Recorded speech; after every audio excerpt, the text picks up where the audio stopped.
Ton bébé pleure, du coup tu lui donnes à manger. Et au bout de 20 minutes, t'as l'impression qu'il réclame à manger. Et du coup tu te dis, ok, c'est parce qu'il a faim ou peut-être que c'est parce qu'il a mal au ventre.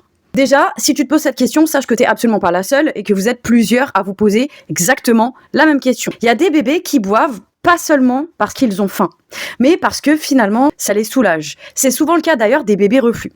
Quand ils boivent, en gros, ça va tapisser leur oesophage, ça va apaiser la brûlure sur le moment, mais derrière, ça va relancer la digestion et donc, ça peut, même ça va, augmenter le reflux.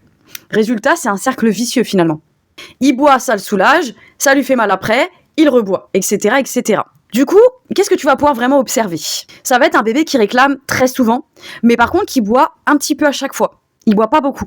Ça va être un bébé qui peut s'énerver pendant la tétée ou pendant le biberon. Il va se cambrer, il va se raidir.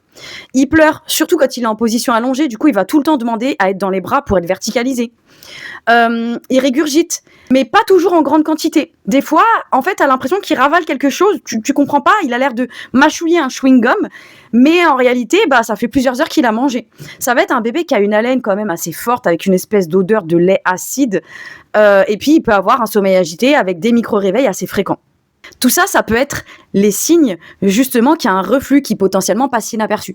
Parce qu'il y a quand même deux reflux. Un reflux externe, un reflux interne. Et celui qui est le plus difficile à diagnostiquer la plupart du temps, c'est le reflux interne. Parce qu'en fait, il passe inaperçu. On a l'impression qu'il n'y a rien, mais il est bien, il existe vraiment. Donc, ce que tu peux faire, c'est bien évidemment, en premier temps, tu vas voir ton pédiatre. Pour que lui, il vérifie avec tous ses instruments si l'œsophage, il n'est pas attaqué. Ensuite, t'hésites pas à trouver la cause. Si ton pédiatre te dit c'est rien, prenez du lait à air, des médicaments, c'est bon. Non, c'est pas rien. Il va falloir trouver la cause parce qu'il y a une cause au reflux, ça ne tombe pas du ciel. Le problème en donnant des médicaments, c'est qu'on cache les symptômes, mais que le reflux, il est toujours présent. Nous, ce qu'on veut, c'est travailler sur le reflux pour qu'il disparaisse, pas pour qu'il reste présent. Et si tu as des questions comme d'hab, tu les poses en commentaire.